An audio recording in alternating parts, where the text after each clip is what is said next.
देखो टॉपर भाग रहा है, जिसने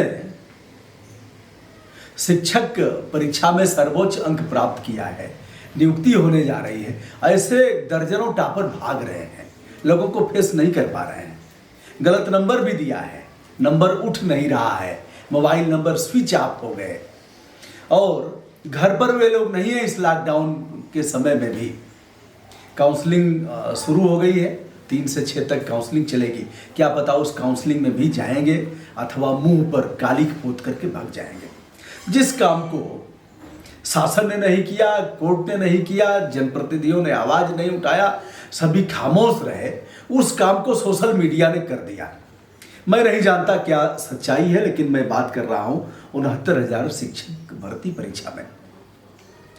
कई छात्रों ने हमसे कहा, ऐसे छात्रों ने कहा जो लगातार जिनके ऊपर भूत चढ़ा हुआ था, हिंदू मुस्लिम का दिन भर टिक टिक टिक करते रहते थे। उन्होंने कहा, हमने कहा भैया आपको क्या जरूरत है, इसकी नौकरी की जरूरत है क्या आपको? कह रहे सर ऐसा क्यों कर रहे हैं? हमने कहा यार आपको तो हिंदू मुस्लिम करना है, नेट पर एक भरवा लो, लेकिन अब भूत उतर गया। चलिए दोस्तों, फिर मैं कह रहा हूं कि जांच का विषय है। यद्यपि आप इस बात से अवगत हैं कि 69,000 शिक्षक परीक्षा, पात्रता परीक्षा पूरी हो गई और कोर्ट से कोई राहत नहीं मिली जिन लोगों ने आवाज़ उठाया था, और इसे शासन ने अत्यल्प समय में पूरा करने का मन बनाया है और कोर्ट ने भी कहा कि 3 महीने में इसे पूरा कर लिया जाना चाहिए। श्री आदित्यनाथ योगी जी जो उत्तर प्रदेश के मुख्यमंत्री हैं, एक बड़ी पहल के रूप में और बड़ी उपलब्धि के रूप में इसे देख रहे हैं। शिक्षा मंत्री ने भी कहा कि एक परिवार से 3-3 लोगों का टॉपर होना कोई बड़ी बात नहीं है।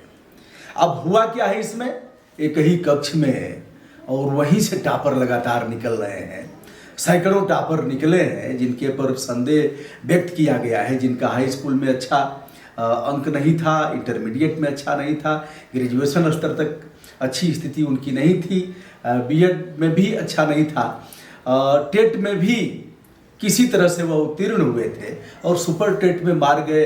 150 में उन्होंने 125, 126, 127, 28, 29, 30, 31, 40 नंबर तक ले गए। अब सवाल उठता है कि भैया हो भी सकता है, क्योंकि एक एक परिवार में 3-3 आईएएस हुए हैं, आईपीएस हुए हैं, पीसीएस हुए हैं। एक एक गांव में लंबी श्रृंखला है, कई दर्जन आईएएस, आईपीएस और प्रशासनिक सेवाओं के अफसर हुए हैं। कोई बड़ी बात नहीं है, लेकिन जो निचले स्तर, ठीक है हम पढ़ाई में कमजोर रहे हो, हमने तैयारी कर लिया, लेकिन जो टेट की परीक्षा हुई थी उसके कुछ दिन बाद ही सुपर टेट की परीक्षा हुई। इतने कम समय में उन लोगों ने कैसे तैयार कर लिया, यह भी एक विचारणीय प्रश्न है। अब मेरा यह कहना है कि मैंने कई लोगों के वीडियो भी देखे हैं जिसमें वो टॉपर लोग भाग रहे हैं। काउंसलिंग होगी उसमें भी भाग जाएंगे, हो सकता है भाग जाए, क्योंकि मुंह चुरा रहे हैं। कई लोगों के मैंने वीडियो भी देखे हैं टॉपर के, जिन्होंने चढ़ करके प्रश्नों का उत्तर दिया है, क्योंकि सांच को आंच नहीं होती। और कहेंगे पूछो यार, मैं भी कहता हूं कभी कभी पूछिए ना जो भी पूछना हो।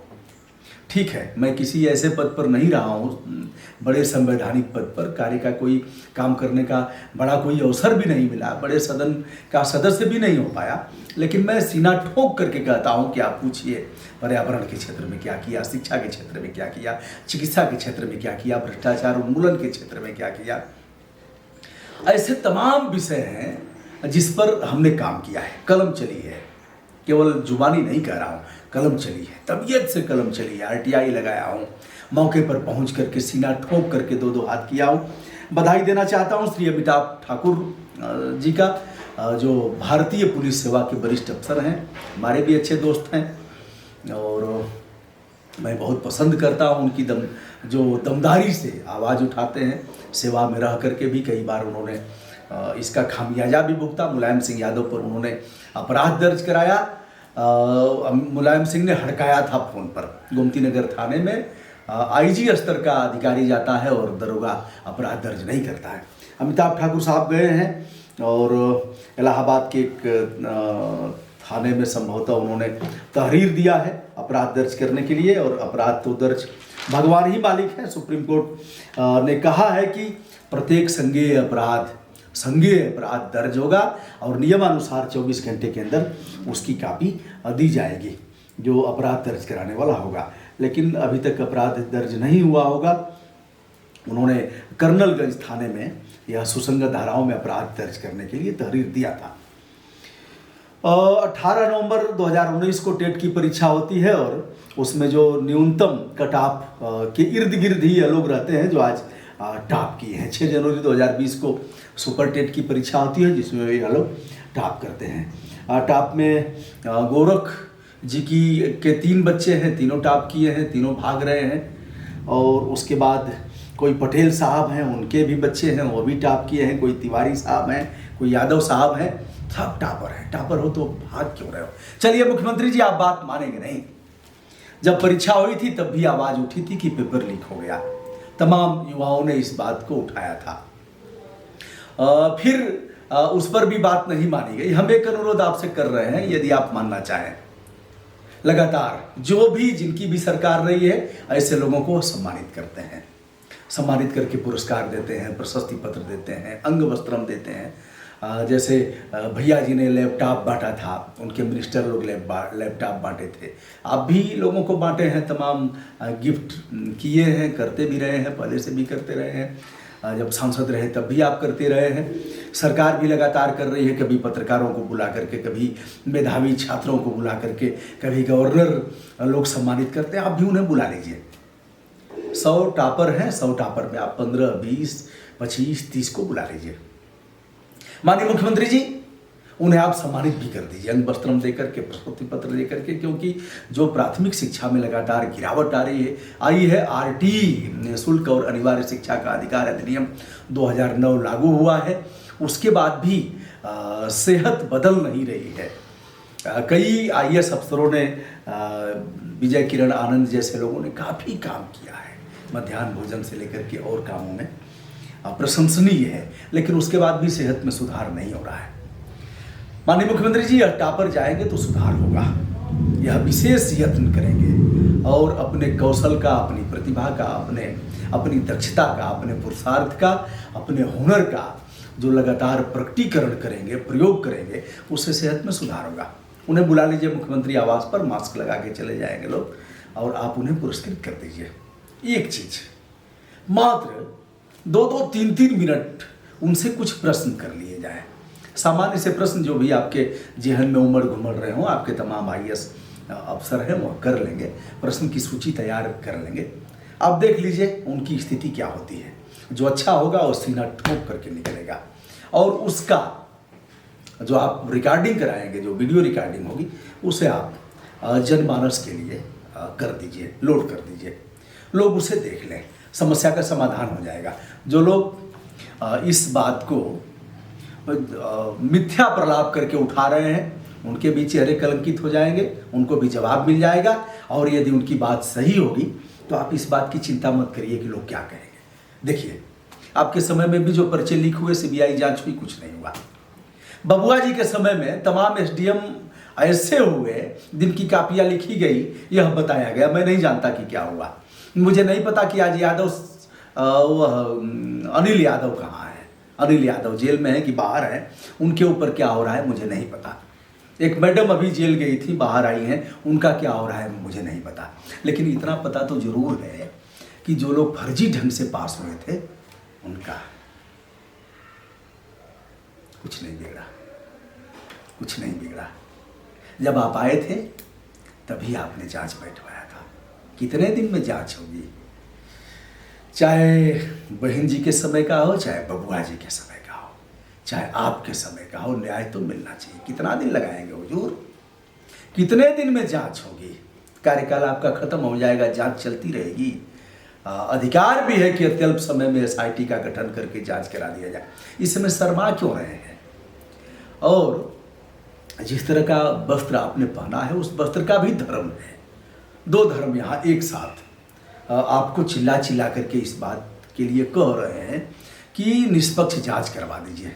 एक धर्म तो आपके उस वस्त्र का है जो सभी लोग धारण नहीं कर सकते।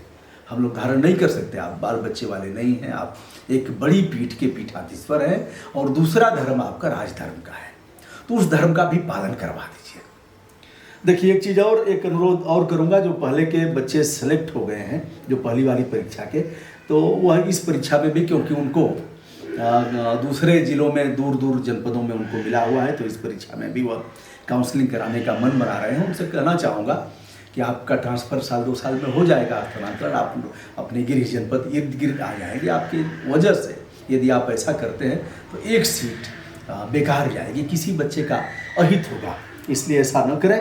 और मुझे उम्मीद है कि इस बात पर प्रदेश के मुख्यमंत्री जी पुनर्विचार करेंगे और इसकी जांच करा करके कोर्ट से भी अनुरोध करके, कोर्ट भी, अब सुप्रीम कोर्ट ने कुछ किया नहीं, हाई कोर्ट कुछ करने से रहा। मैंने भी वीडियो चढ़ करके किया था लखनऊ में, जब बच्चे प्रदर्शन कर रहे थे, जब 7 बार आपके महाधिवक्ता साहब कोर्ट में पेश नहीं हुए थे, 7 बार तारीख लगी, वे छात्र गए थे और उम्मीद थी कि इस बार कुछ होगा, उम्मीद थी अगली बार कुछ होगा। आपका भारी भरकम वेतन भत्ता और अन्य सुविधाओं को प्राप्त करने वाला महाधिवक्ता नहीं गया था। मैंने उस बात को भी उठाया था, दमदारी से उठाया था, उठाऊंगा ही, आगे भी उठाऊंगा। तो ऐसे में कितनी कमी हुई है आप महसूस करिए। अब जैसे जैसे चुनाव आ रहा है वैसे वैसे आप तेजी करेंगे, वैसे वैसे आप बताएंगे सरकार कितनी सक्रिय है। तो हे प्रभु, इस सक्रियता को भी दिखा दीजिए, इसमें कोई बहुत बेइज्जती नहीं होगी, दूध का दूध और पानी का पानी हो जाएगा। दोस्तों, मैं हूँ ब्रजभूषण दुबे, यूट्यूब चैनल ब्रजभूषण मार्कंडेय से। आज 69,000 शिक्षक जो इनका चयन हो रहा है, जो नियुक्ति पत्र प्राप्त कर रहे हैं, अंतिम चरण में यह है। इस मामले में जो बच्चों की तरफ से आवाज़ उठाई गई, एक चीज़ और कहना चाहूँगा अंत में, इसको भी सुन करके वीडियो काटिएगा। यह दंड तो आप भोगेंगे ही। दंड इसलिए भोगेंगे कि आप छात्र नहीं हो, आप जाति में बटे हो। दंड इसलिए भी आप भोगोगे कि आप वर्ग और क्यारियों के साथ साथ दलीय जो घटिया प्रतिबद्धताएं हैं दल की, उनमें बटे हुए हो। कोई जय जय जय जय जय अखिलेश कोई करेगा, कोई कहेगा मोदी मोदी मोदी मोदी, कोई कहेगा माया माया माया, कोई कांग्रेस के। तो दंड तो भोगोगे। कब छात्र बन पाओगे? छात्र बन करके इस लड़ाई को लड़ दो तबीयत से। और किसी की भी सरकार होगी, आवाज़ निष्पक्ष रूप से उठाना आपका फंडामेंटल राइट है। यह आवाज़ तब दबेगी जब हम फला जात के हैं, हम कैसे उठाएंगे। यह आवाज़ जब इस बात पर दबेगी कि हमारी सरकार है, हम आवाज़ कैसे उठाएंगे, तो दंड तो भोगना ही पड़ेगा। विनम्रता के साथ हमारा नमस्कार स्वीकार करिए। और यदि हमारा वीडियो आपको अच्छा लगता हो तो मैं चाहूँगा कि हमारा चैनल जो ब्रजभूषण मार्कंडेय के नाम से है, इसे सब्सक्राइब, लाइक तथा शेयर करते हुए हमारा मनोबल बढ़ाइए। धन्यवाद।